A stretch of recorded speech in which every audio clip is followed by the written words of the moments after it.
Welcome for those who return, and welcome to the new people. And we're all excited to be here.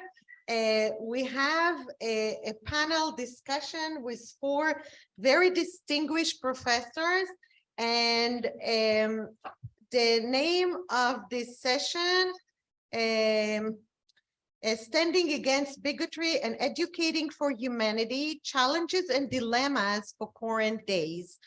And we have Professor Nimrod Aloni, who will present first, followed by Professor Sharon Jones Eversley, followed by Professor Shergel, and then Professor Leanne Song. So, Professor, I'll do short introductions. All 4 panelists are very, very accomplished professors, and if I will introduce them, we'll run out of time before they will even start talking. So I will just do very short introductions. So Professor Nimrod Aloni is an educational philosopher who teaches at Kibbutzim College of Education in Tel Aviv, Israel. Throughout the years, he had taught as a visiting scholar at Teachers College at Columbia University in New York, Concordia University in Montreal, Wagner College in New York, Montclair State University in New Jersey, and other places. He has published 10 books and many articles on humanistic education, activist pedagogy, and eco-humanism, and challenges of repairing the world. At Kibbutzim College of Education, he heads the Institute of Progressive Education and holds UNESCO Chair in Humanities Education. In 2004, Nimrod was awarded Knight of Quality Government Award by Movement for Quality Government in Israel. In 2021, he was awarded the Distinguished Alumni Award from Teachers College at Columbia University. Professor Aloni received the Israel Rotary Ethics Prize for his contribution to the theory and practice of education. Professor Aloni's topic is Law Never Made Men a Whit More Just, Shifting for Citizenship Education to Education of Democratic Personality. Thank you, Nimrod. I want to say that I have to be tough with time because we want Leanne to get to her presentation. So I have to think 3 minutes and you'll have to stop. Okay, just in case. I'm going to help you. Good. Okay. Yeah. No, it's here. It's here. 3 minutes to remind. 3 minutes.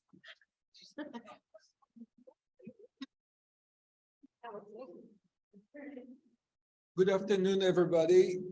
This session is quite short. It's 15 minutes or even less. Later on, I have a longer one in which I'll try to go into greater details about what I have to say about it, what is crucial and important nowadays.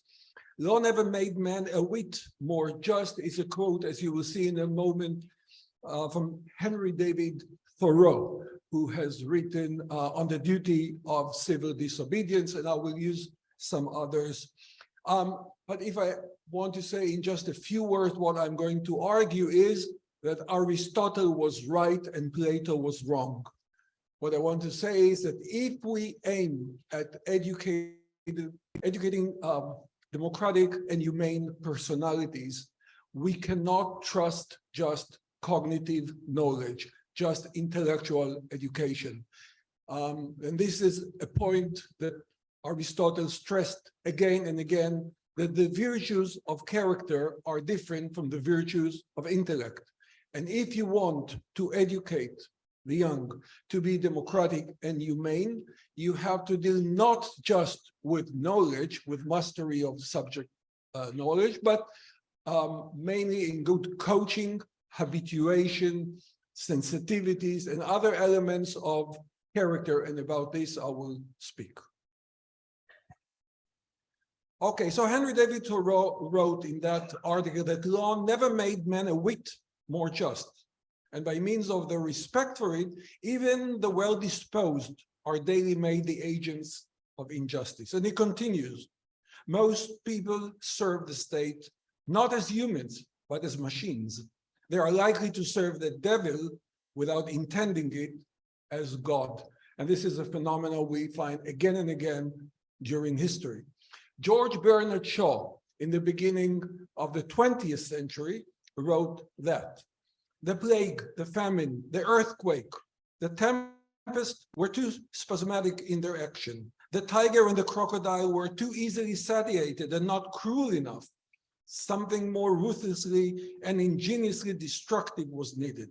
And that something was man, the inventor of the rack, the stake, the gallows, and the electrocutor, of the sword and gun, above all of justice, duty, patriotism, and all the other isms by which even those who are clever enough to be humanely disposed are persuaded to become the most destructive of all destroyers.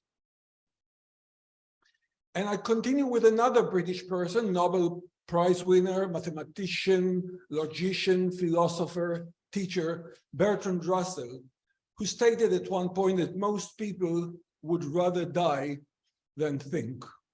And this, I think, brings to mind the idea that maybe we humans are a bit overrated.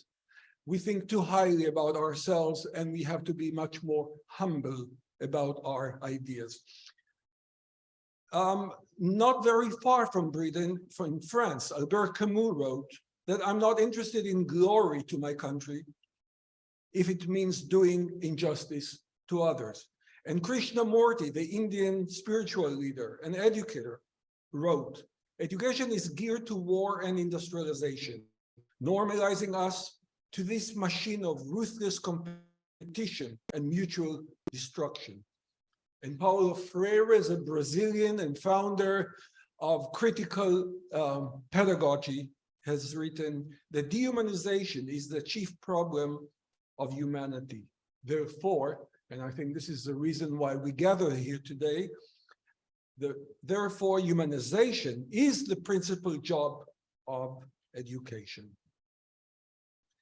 Now, my argument is that there are manifold forms of dehumanization, crippling and disempowering human agency. For example, enslavement, tyranny, racism, male chauvinism, religious fundamentalism, authoritarian hierarchies, social exclusion, impoverishment, brainwashing, economic exploitations, and political populism. All these as forms of crippling humanity.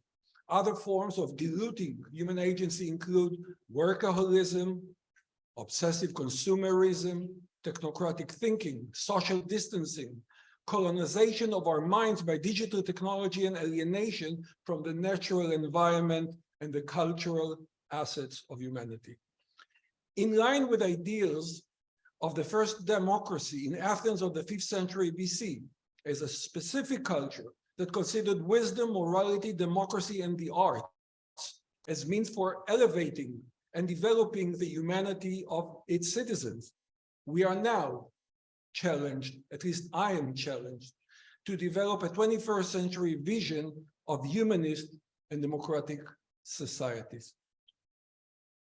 Here we see one attempt coming from the Council of Europe in a position paper they published in 2016, in which they argue, and I fully agree with them, that when we talk about education for democracy, we should not call it education for democratic citizenship, but rather to democratic culture, or even go further to democratic personality, because citizenship in itself is not enough. And in their argument, they say the following: while democracy cannot exist without democratic institutions and laws, such institutions and laws cannot work in practice unless they are grounded in a culture of democracy, that is, in democratic values, attitudes, and practices.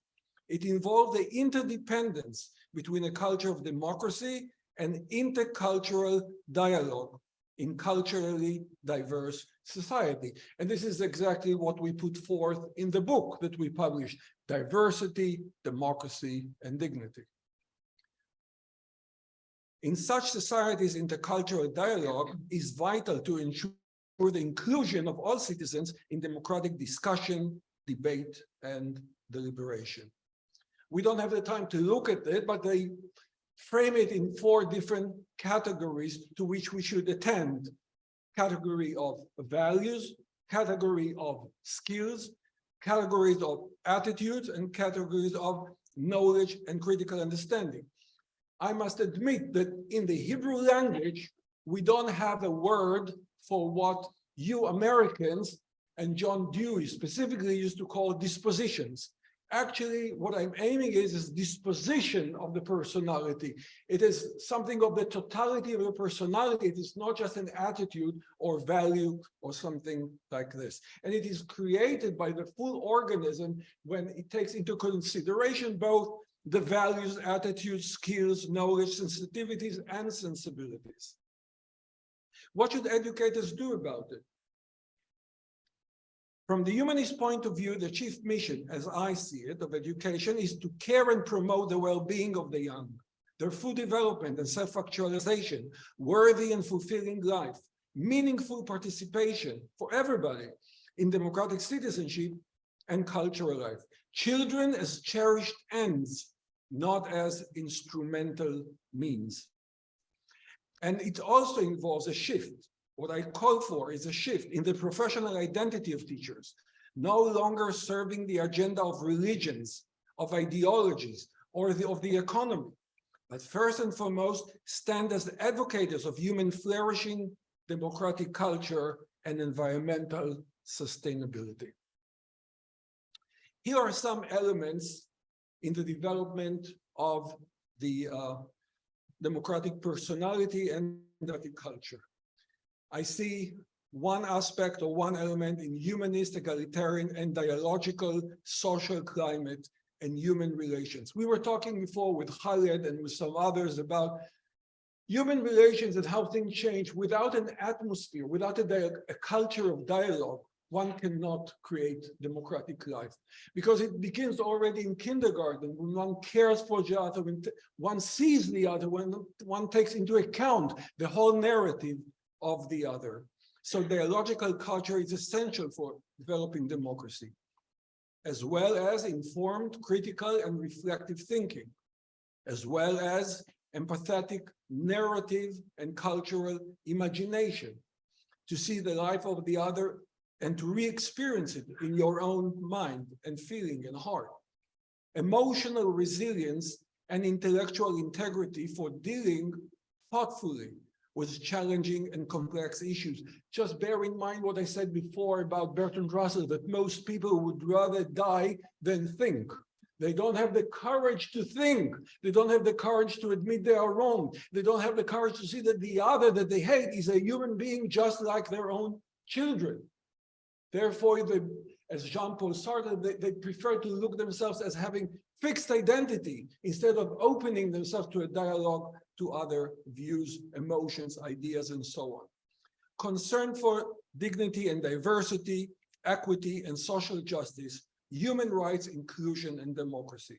And of course, enhancing personal and political agency.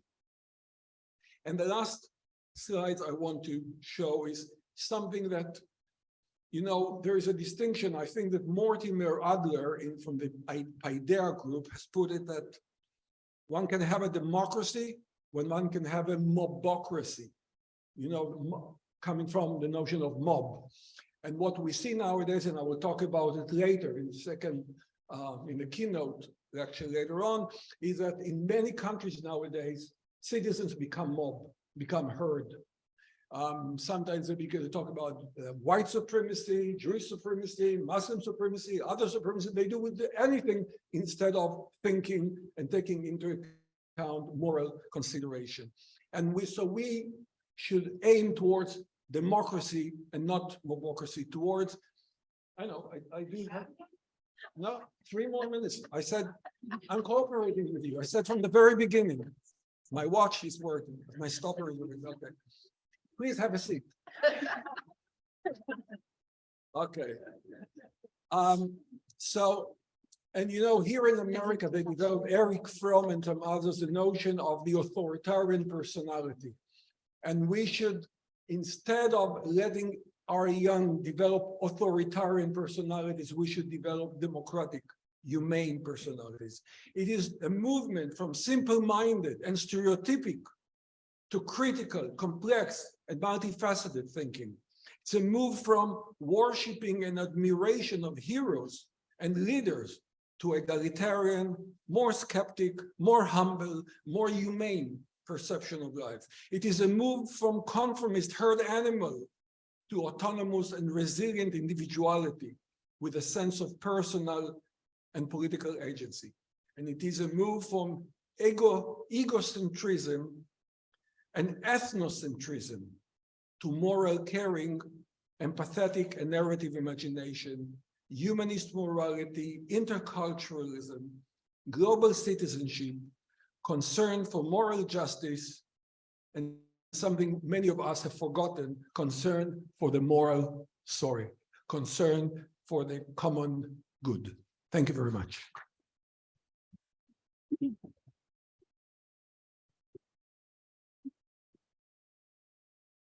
Thank you, Professor Aloni.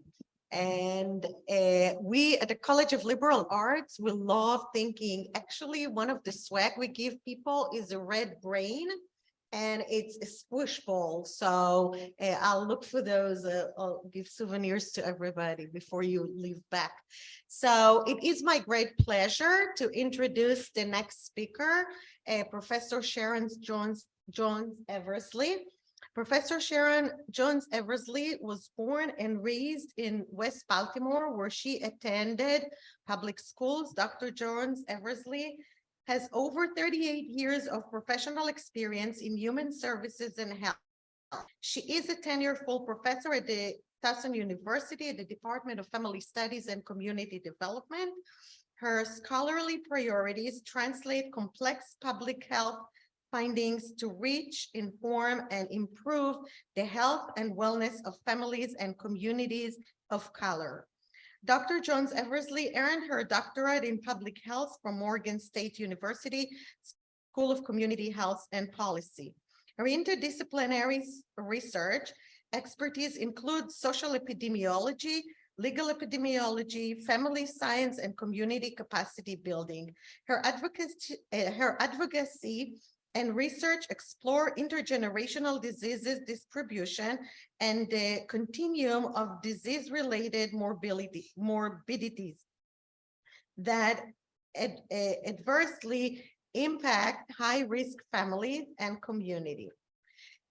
Dr. Jones Eversley topic is when we know better, shouldn't we educate better? Pedagogical due diligence is necessary to disrupt bigotry and social construct. Thank you, Sharon, for being here today.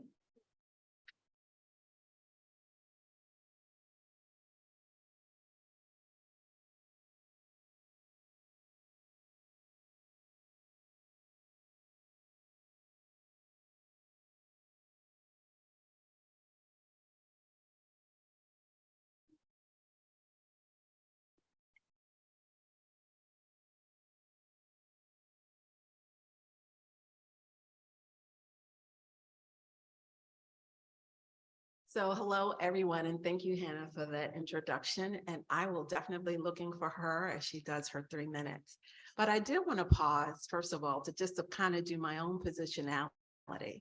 I am the great-great-granddaughter of an enslaved African. And just a few doors, really yards, from where we're sitting is actually the house of a former slave owner in Maryland, Captain Ridgely, who owned over 300 slaves. And so many may think, well, why would you talk about that? Well, it's Black History Month, and I am a descendant of African enslaved individuals. And it really shapes who I am, the service in my scholarship, but it also provides context that every time I drive on this campus, I say a prayer of gratitude. Because look how far we've come, but look how much more that we have to do. and getting rid of, disrupting, and dismantling, which I believe is one of the most dehumanizing aspects, which is hatred and how poisonous it can be. So I'm going to talk about how I believe that when we talk about correcting history and providing accurate history, not selectively adding in or taking out, but giving people an opportunity to intellectually assess for themselves what they believe and what they do not believe. So we'll talk about social constructs. We'll talk about these intentional actions from a public policy perspective to literally wash out whatever people are uncomfortable in hearing about. It's not just happening in Florida, it's happening around the world and in the United States. And as an epidemiologist, one of the things that I really focus on is the premature death of persons of African and African American descent. Because history, when it is traumatic, it becomes generational and it becomes a factor that leads to premature death. I model my social epidemiology from W.E.B. Du Bois, who was the first Black to earn a PhD from Harvard University. Every epidemiologist, and there are over 15 of them, there's the legal epidemiologist, there's forensic epidemiologist, clinical epidemiologist, pragmatic epidemiologist. I model my social epidemiology based on what we call an epidemiological triangle, which focuses on the host, the vector, the environment, and the agent. For my 11-year-old granddaughter, I just explain it as the who, the what, the why, and the how and where. And so what anyone would do is have whatever, if we were talking about Dr. Fauci, he would have HIV/AIDS, right, as the issue, the pathogen. I believe that hatred, it could be racism, it could be any act of inequality or inequity could be put in here from a social structural perspective. We look at systemic inequities in this particular article, which is co-written by a fellow colleague of mine, who's a social epidemiologist at Johns Hopkins University. Here's another article where we have put hate as the social germ and how it's being spread to humans through white supremacy, the world, and how we have marginalized people of color that are harmed as a result of it. So when we talk about social constructs, we have to realize that these are not based on facts, but these are based on, I would say, conspiracy theories. It's based on urban legends. It's based on pure lies. It's based on, when we look at the continuum of information disorder, it's based on those things. And we are rationalizing lies. We're teaching them or being forced to teach them. Most of everything that I do use the critical race theory. However, I have a colleague at University of Florida who is forbidden to even discuss persons of African and African American. I mean, this is a tenured person, and she can never use or work with us as a co-author when we're talking about microaggression, when we're talking about diversity, equity, and justice, and when we're talking about the critical race theory. So my question for us as scholars and educators, are we going to use the lens of social constructs and lies and information disorder? Or are we going to be bold enough with our own intellectual and academic due diligence to ensure social and historical accuracy is provided in the classes that we teach, in the research that we research, in the information that we publish, whether as a blog or as social media? So for me, in order for us to evolve, because I do not believe that it's a workshop that you get a certificate. I believe we're always evolving as scholars and educators, is having a system within ourselves, which I believe is part of being humane, justice consciousness.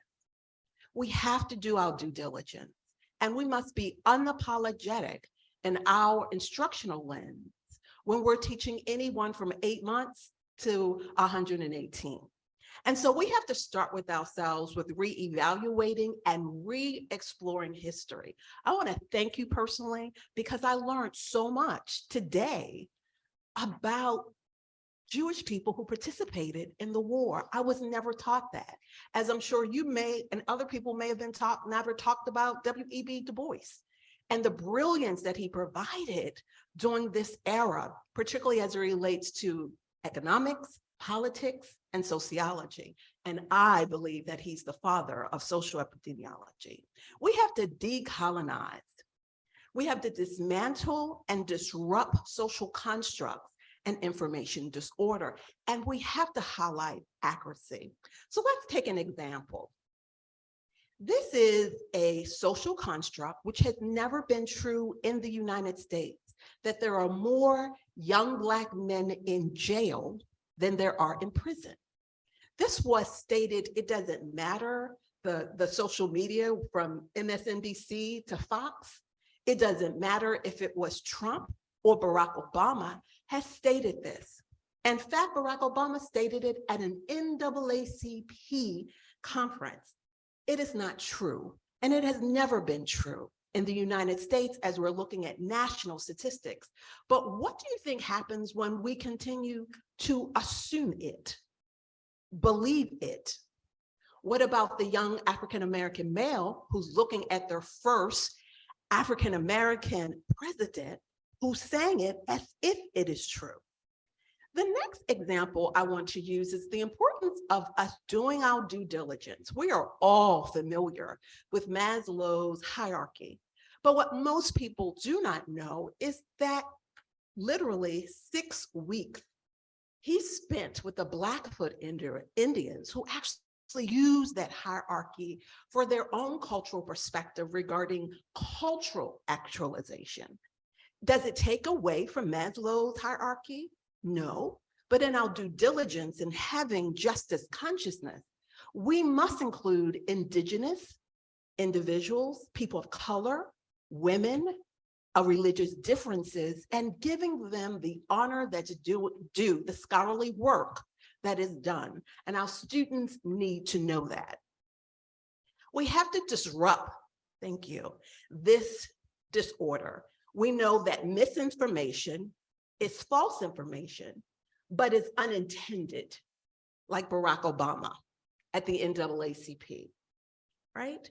The reality is when he stated it in 2007, 2008, 2009, he didn't stop stating it until Dr. Ivory Townsend from Howard University had to show him the statistics, and he ceased repeating this misinformation.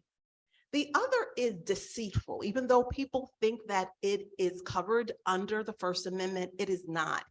It is intended to deceive people. So when we talk about voter suppression, it is something that is used on both the Democratic and the Republican aisles. And this is a blog or a Twitter in reference to incorrect information to suppress voters who would probably be voting for Hillary Clinton as president of the United States.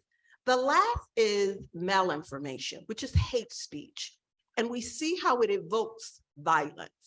One of the things that I have done is developed, and it's highlighted in an article in the Philadelphia Inquirer, is another form of disorder as it relates to information. It's called malice information, where you're not just looking at a person, but you're looking at marginalized groups and you're giving them the okay for violence, injury, and even death. For me, as educators, we have to normalize accurate history. We have to cultivate justice consciousness. And as we look at our instructional lens, we have to do our due diligence. I like to recommend these two are books and one is in textbook. Decolonizing Methodologies, and it's done by an Indigenous author who provides such a global perspective of how important it is to move forward with our research, looking accurately and considering the variances and the inconsistencies in our history. The other is from an Asian professor, and his curriculum really allows and challenges us about social justice, particularly during this kind of post-reconceptional era that we're in, and how do we infuse that in our curriculum and teaching. And the last is the textbook that I use in one of my diversity consciousness courses, and it is from a white male. I chose these books not because of what they look like, smell like, who they worshiped, and what institution they were from. I chose these books because they were the best out there, and I wanted the best for Towson University. I want to thank you for the opportunity to speak with you today, and let's humanize what we do, because hate one place threatens us all.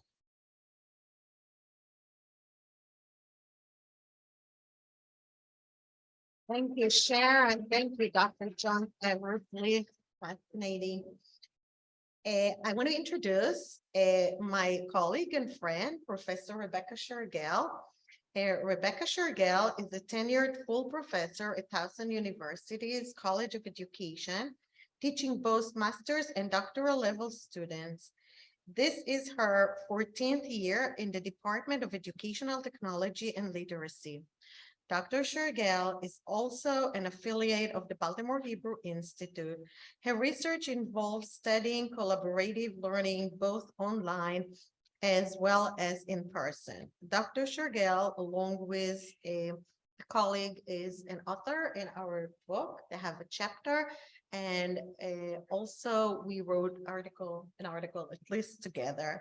I'm really excited to have Dr. Shergill, Professor Shergill here, and please get up.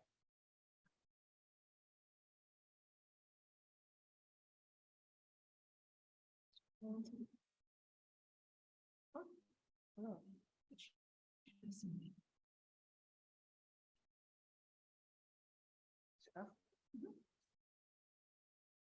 Okay.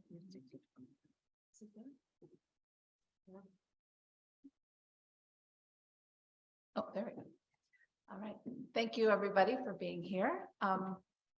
So my title is Education to Strengthen Democracy, Facing Difficult American History Through Simulation.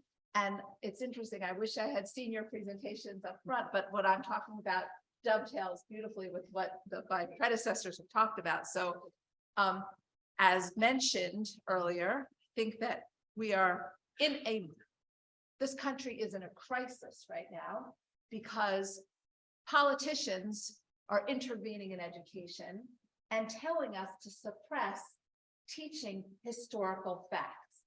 So everyone's reeling about what's going on in Florida with regard to banning the AP African American course. And University System of Florida, USF, also is banning teaching about critical race theory, banning honest intellectual conversation about what happened in this country to African Americans. And we should be irate and fight this. So today I'm going to talk about a project where we show middle school students history. Sure, thank you. And it's a little bit complex in terms of how it works. So the program is called the Jewish Court of All Time. The word Jewish is there because the funding comes from the Covenant Foundation, and the students are Jewish students, or students in private Jewish schools. Not all the students are Jewish. And in the simulation, the students face an 8-week dilemma where they learn difficult history. So there's a court case, and every week something builds, and students have to use their voices, but entirely in character. And so this project has been going on since 2009 in Jewish schools and since 2001 in public schools. There's a simulation called Place Out of Time. And what's neat about it is that students have to speak entirely in character and learn the history of their particular person, and then also voice their opinion about the contemporary situation that that reaches back into historical materials. So just to look at the way the stakeholders work. So I mentioned that they're middle school students in Jewish schools. That's the icon on the left represents the 200 kids who play this in the fall semester.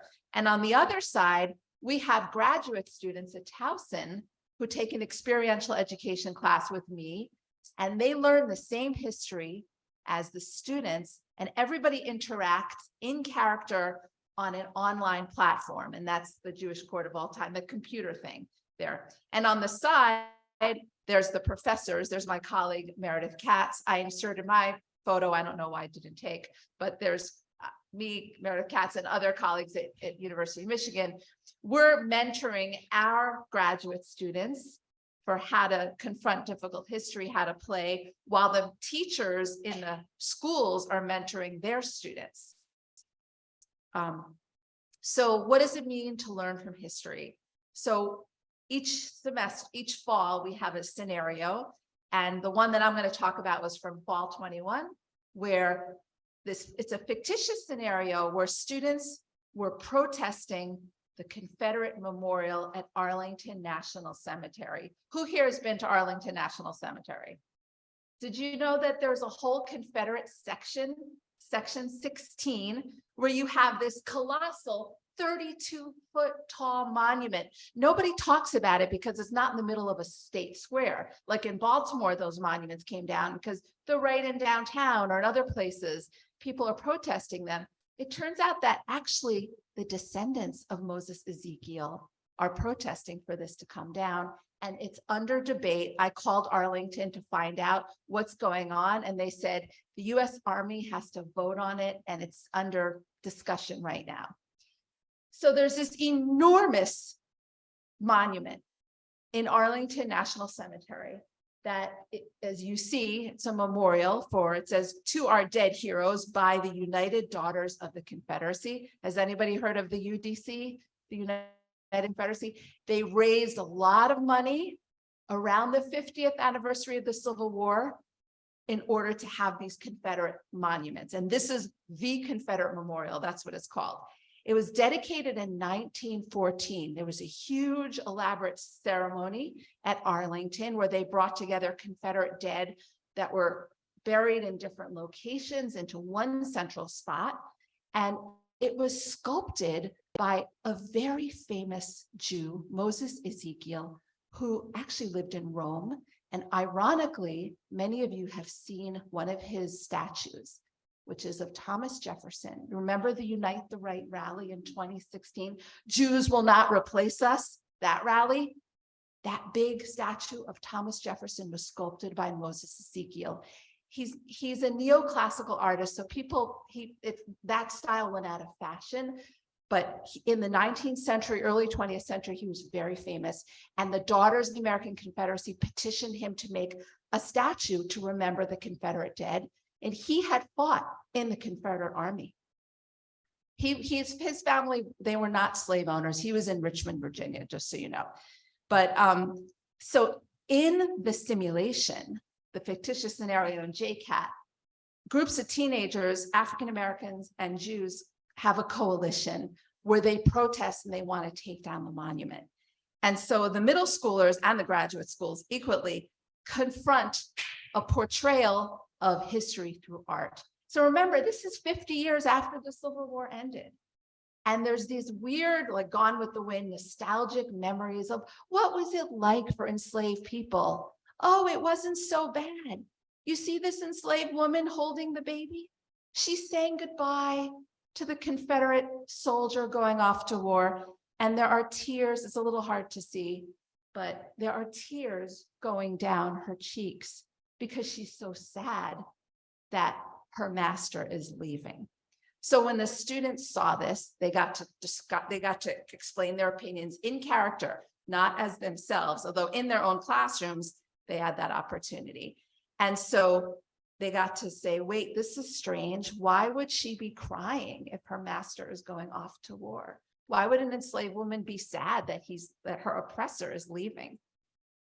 Another image that got the boys going, I don't know why, the girls seem to talk more about the enslaved women and the boy. I'm doing some research on this, so I'm looking at gender a little bit. And the boys seem more interested in this picture, which is soldiers going off to war. Again, in the imagination of the artist 50 years after the Civil War.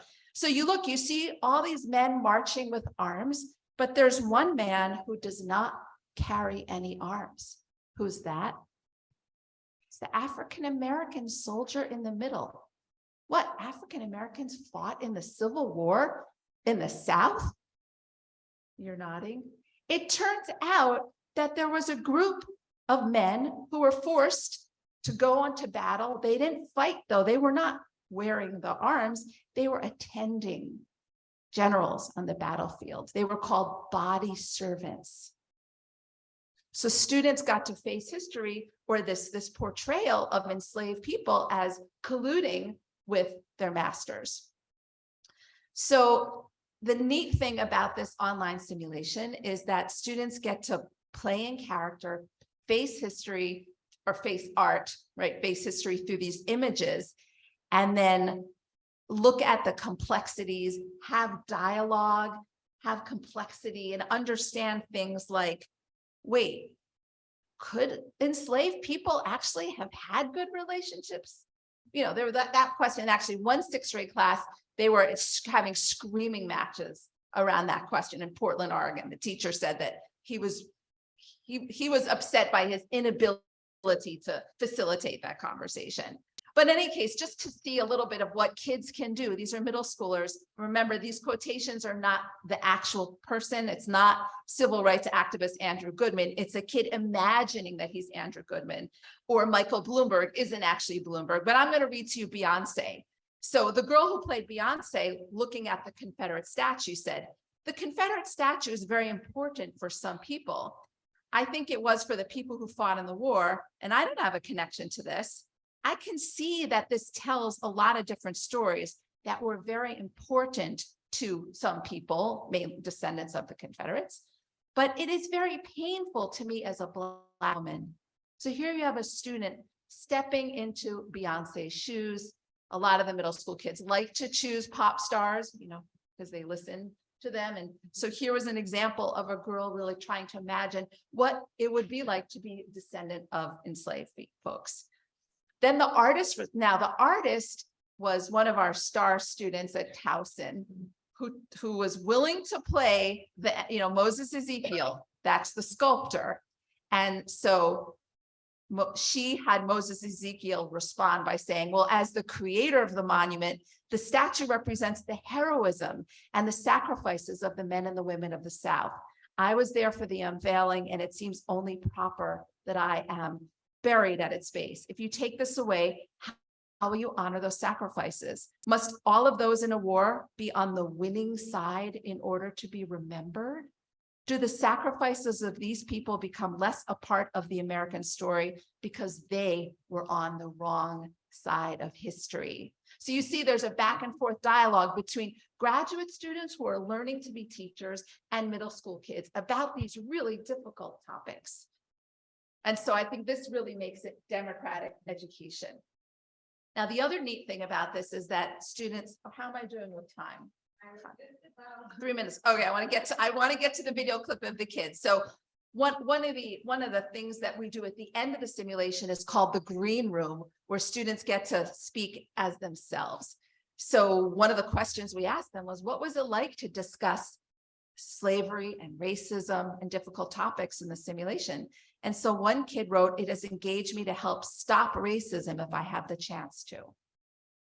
So I wonder, how can we cultivate more activism through history-based role play? Maybe Nimrod could help me figure that out. And now what I'm going to do is go to a short video clip of kids talking about their experience with JCAT. There it is.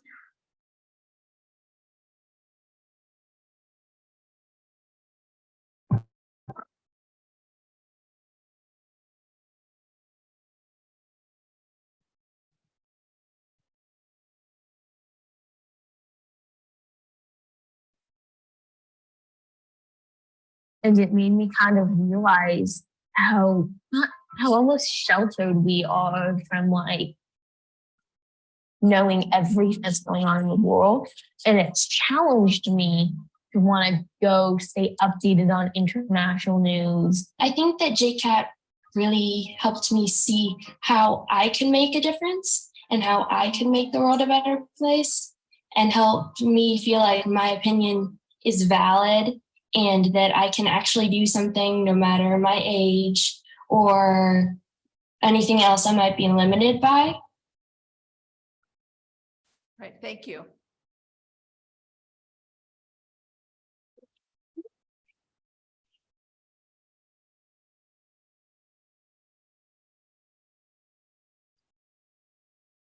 Fast panel in terms of time. You haven't beat me to this. Okay, it is my really pleasure to introduce the last speaker for this panel, Professor Lian Song. Dr. Lian Song is a tenured full professor who has been at the Towson University since 2005. She grew up in China and completed her bachelor's degree of arts in science, English from Beijing Technology and Business University. She was an English professor at Beijing Adult Medical College before coming to the United States. She is the program director for the Educational Technology and Literacy Department with concentration in the Instructional Technology Master's Program at Towson University, and teaches both the master's and doctoral level students.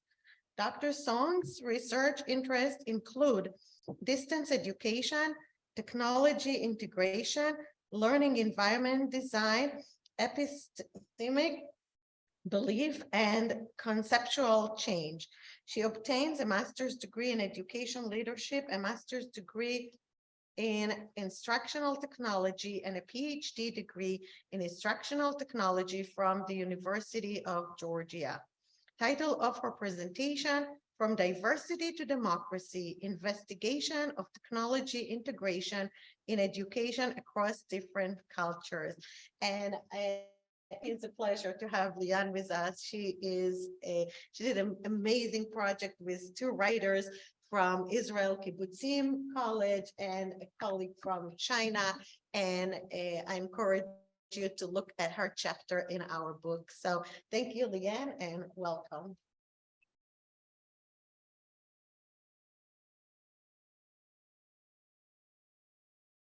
Thank you, Hannah, for the nice introduction. And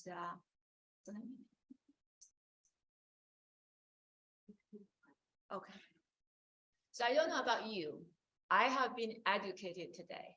So from the lives of refugees and the treatment of refugees in different countries around the globe, and to the personal conversion story, very powerful story, and to the Jewish contribution in different aspects of the history, and to the importance of the educational curriculum on Holocaust, and to the humanist democracy ideal, and to the cultural African American culture and their contribution in Civil War. So I have learned a lot, and I feel like I'm a better person because I know more. Like, copying half of your quote, if we know more, right now I know more, I feel like I'm more knowledgeable about different cultures. But at the same time, that's the power of education, is that you get to learn more, but at the same time, you realize there is so much more that you don't know. And there is so much more we need to know. And the one thing we learned from today is that there is so much diversity in the world in all aspects. And it's the one thing, from my personal experience, just from today, is that I learned more about different facts. And the one thing I'd like to share with you is about the diversity in one small aspect of education today. That's the technology integration in education. So that's what I'm going to share with you today. So the difference between diversity and democracy. So diversity is about the differences, and the differences among people from different backgrounds in terms of race, gender, ethnicity, culture, and access, which is also a very important aspect of diversity that we experience today. Whereas democracy is more about shared decision-making. We hear people's voice, and there needs to be representation of people from diverse perspectives. So in other words, diversity is more like a fact and a reality, whereas democracy is the goal, what we want to achieve. And in order to achieve the ultimate goal of democracy, we really need to understand the diversity that exists among us, among people from different backgrounds, and in the work that we do every day. So therefore, it's very important that we understand more about different cultures and different beliefs and people from different parts of the world. And in terms of education, specifically in technology applications, there is this globalization. Even before pandemic, people have realized that there is this movement from educating in one country to intercultural collaboration. So this globalization of technology application. If you think about the history of technology integration, in the early days, we call it computer-based instruction. And then, after the birth of the internet, there was this internet-based instruction. And then with the mobile technologies and social media, there's this mobile learning. And so this technology enables globalization of education. The impact of globalization on education is that there is this ubiquitous application of technology and the support of technology to deliver this intercultural education. But apparently it's not enough. We need to have more of those type of collaboration from different cultures to understand how people practice those type of instruction in different parts of the world. And of course, when pandemic hit us and nobody's questioning anymore, the use of technology is in our life, in every aspect of our life. The reality is that technology is essential in education practices globally, everywhere in the world. And the diversity, there's so much diversity in technology application in terms of access, which is a big part of diversity in technology application, and perspectives, beliefs, and perceived values. And so we live in our own world, we know how people practice and our values on technology. It's very important for us to see what other people in other world practice technology application. So with this in mind, a group of us, as Hannah mentioned, did a study. It's a cross-cultural examination of pre-service teachers' technology integration self-efficacy. So including myself representing, this is one person from the United States, and we have two colleagues from Israel, and I want to give them credit, Tina and Tammy from Israel, and one professor from China, Zhuo Wang. And we together did a cross-cultural examination on pre-service teachers, technology integration, self-efficacy. So the specific questions we asked in our research is to find out students from different cultures about their perceived self-efficacy for technology integration in general, as well as using collaborative different tools. And in the end, we have an open-ended question, ask them to share about their perceived benefits and challenges of using technologies in their own country. So the participants in the study came from undergraduate students from the US, Israel and China. We used a self-reported questionnaire based on computer technology integration survey, and we added questions about their self-efficacy on collaborative digital tools and open-ended question toward the end of the survey asking about their perceived benefits and challenges. So we have quantitative data and qualitative data. For quantitative data, we did ANOVA analysis, and quantitative, we use grounded theory approach to analyze the data. Some of the key findings I want to share with you is, we find similar trends, similar patterns on students' self-efficacy self-reported self-efficacy on using technologies in general, as well as using collaborative tools. And so the mean score, we compared the mean score. US students ranked highest on their self-perceived self-efficacy, followed by China and Israel students ranked lowest among those three groups of students. And those findings in both self-efficacy on using computers and self-efficacy on using collaborative tools are statistically significant. So this is a graphic. You can see the differences and ranging from average score from 4.27 for the United States students and 3.29 for the Israeli students on self-efficacy using computer technology, and similarly on the collaborative tools ranging from 4.14 to 3.52. And in terms of their perceived benefits of technology, we find some similar trends among students from different cultures. Overall, they reported technology facilitates learning. That's one of the biggest benefits of using technology, and followed by technology facilitates engagement. And the third one is technology facilitates collaboration and communication. And specifically for the first two benefits, they are the same across different cultures. In other words, students from US, China, and Israel reported the same benefits. And the third one for the United States was to expose students to technology. They felt that was very important benefit. And for Israeli students, the report innovation was a big one. The third one ranked after the first two. In terms of barriers to technology use, the top two barriers from students all cultures are including lack of budget and lack of mastery of technology. And the second one is technology-related anxiety.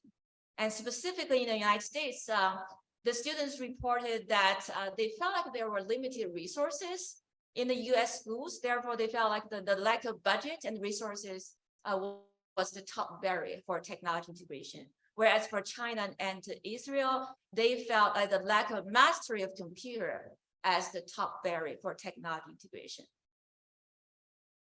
For the future classroom technology tools, the students in the US reported devices and collaborative tools are the future trends. And keep in mind, this was conducted before pandemic. So things, I believe their perspective might have changed after, the pandemic. For Israeli students, they report collaborative tools and games were the future trends for education, and China was hardware and interactive tools. So there are some kind of differences in terms of their perceived technology trends for future classroom. So, with those findings, we came together, we met via Zoom. We talked about why those differences, specifically in the ranking on their mean scores in terms of their self-efficacy on technology integration and using digital collaborative tools. And so one surprise was that, because we know, coming from China, I know Chinese culture a little bit, and we have a colleague, as a co-author also working in China. So we felt like, Chinese students are sometimes humble and modest. Maybe the self-reported data, maybe they would probably rank lowest.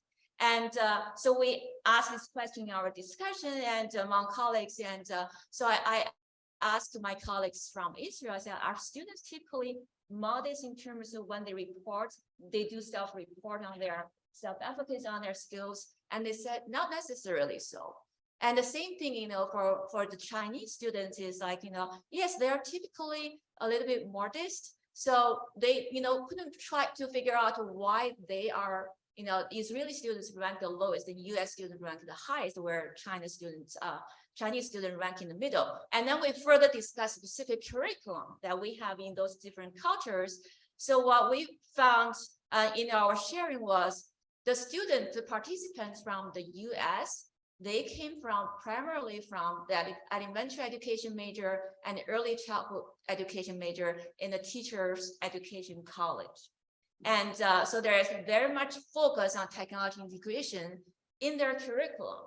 Whereas in Israel, the participants came from different colleges and from the colleges, from programs of sciences, arts and humanities. And so my colleague from Israel said, for sciences, maybe there was a little bit more focus on technology integration, whereas for arts and humanities, maybe there wasn't much focus on technology integration, specifically for collaboration uses. Maybe that's why they ranked kind of low on their self-efficacy on that part. And for Chinese students, the curriculum is that, unlike in the United States, where we don't have an undergraduate program specifically in majoring in education technology, but in China, the students participants came from educational major in educational technology in the undergraduate program. So there was very much focus on technology, but the focus is on the technology tools rather than pedagogical applications. Maybe that's why their reported data was a little bit higher than the Israeli students. So what we found was there were different cultural practices when it comes to technology integration, the way how technology is being taught in schools and to students from different programs. And this leads us to believe that the importance is even more significant for us to understand the different practices in different cultures. As I mentioned earlier, those findings were pre-pandemic, and now the pandemic, after 3 years since the pandemic, things have changed, and people's beliefs and perspectives might have changed as well. So, it's important to follow up with similar. You need to do another book after post-pandemic, right? Yeah, and I was talking to Tamar earlier. It was, based on the study, I became interested in, this is self-reported data. It will be very interesting to see how they actually practice technology integration in their teaching practices, such as making their lesson plans using technologies, and then when they go to do internship in the schools, how they use technology to understand better. So in other words, overall, technology does play a very important role in education, and it can make a lot of differences. And there are differences in different cultures in terms of technology integration applications and the students' perceived values and beliefs and benefits of technology. And intercultural education is very important, and we need to do more about this intercultural collaborations. Thank you.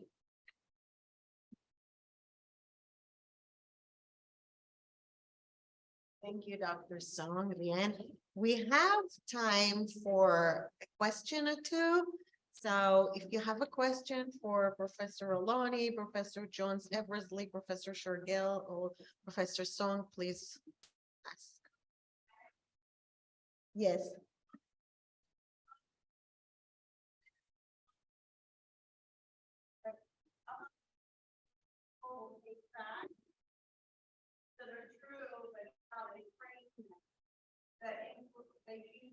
How they treat them to prove a point. So it's not a complete truth or a full truth because there's lacking in the fact that they're presenting.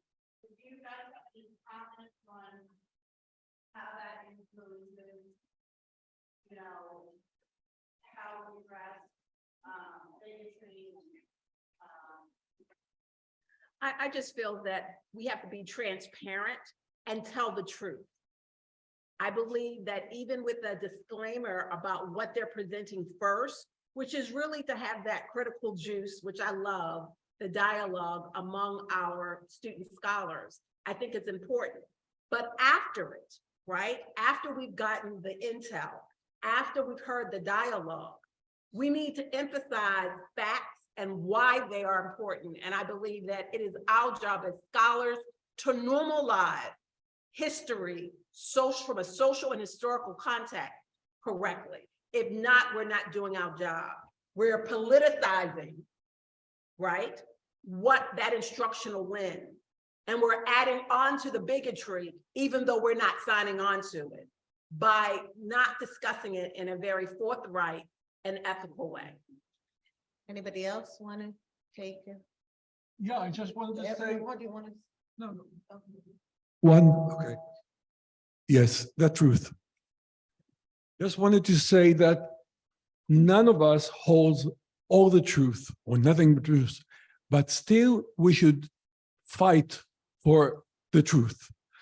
Nowadays, in a post-truth era, it's intentional to create a chaos in which people do not no more believe in truth or in morality or in aesthetics.